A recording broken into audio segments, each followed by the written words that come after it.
Hello, everyone. My name is Megan Thorne.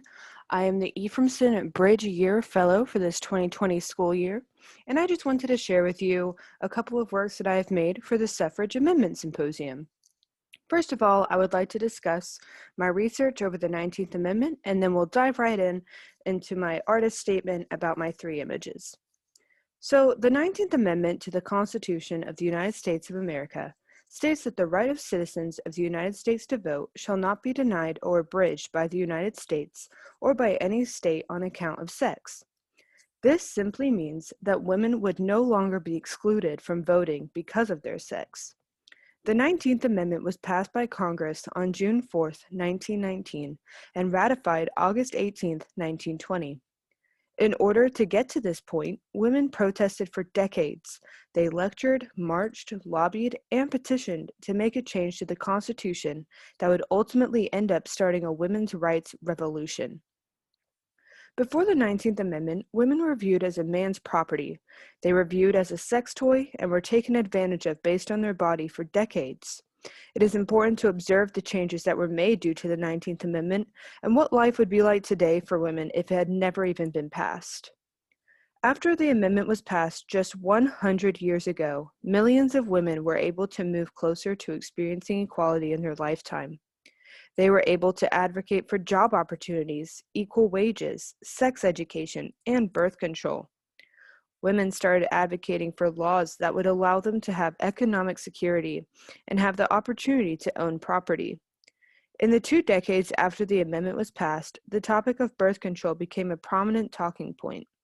It became legal to send contraception and information about it through the mail, and the American Medical Association adopted birth control as a normal medical option. The most important thing that the passing of the 19th Amendment did for women is it allowed women to elect progressive policymakers who had plans and policies that would benefit women and not hurt their rights. This was especially evident in their reproductive rights. It also helped pave the way for Title IX, which may not have even happened if it wasn't for the amendment's passing.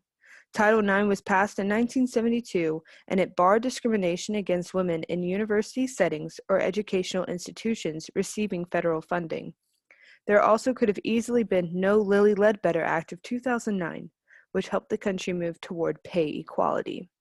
So after looking at all of these things, I decided to make 3 photographs titled Sex, Look, and Property.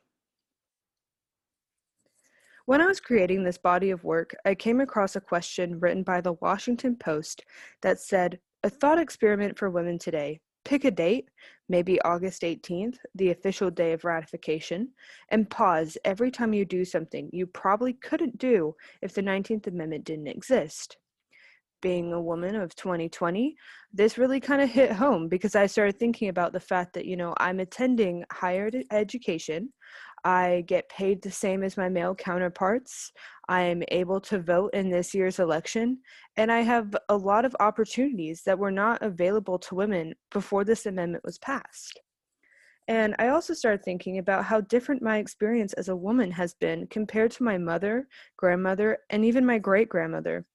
I began to look at how women were treated in the early 1920s and the hard work the suffragettes put in order to build a path for future females. During all of this research, unfortunately, Ruth Bader Ginsburg had passed away. I was absolutely devastated and so upset that I immediately stopped what I was doing and watched her documentary and immersed myself in what she did for women. It was during this time I decided to make these 3 images referencing the hardships women have had to endure and how we must continue to progress. I want these images to make women feel grateful and for men to think.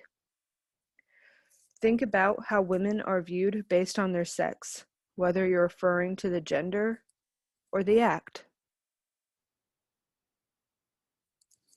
Think about how men used to touch women without their consent, whether it was a grab on the lower back, a tap on the backside, an accidental touch across the breast, or even an unwanted hug. Women were treated like animals. Think about how women could not own property themselves and at the same time were viewed as property by males, something that could be bought and used, but never respected. Since the 19th Amendment was passed, a lot of work has been done to get the U.S. on a path to equality for all. But as we've all seen in the past few years, we still have so far to go before we are done protesting in the streets. After all, the future is female, and we are prepared for the fight that we've had to give since day one. Thank you for listening.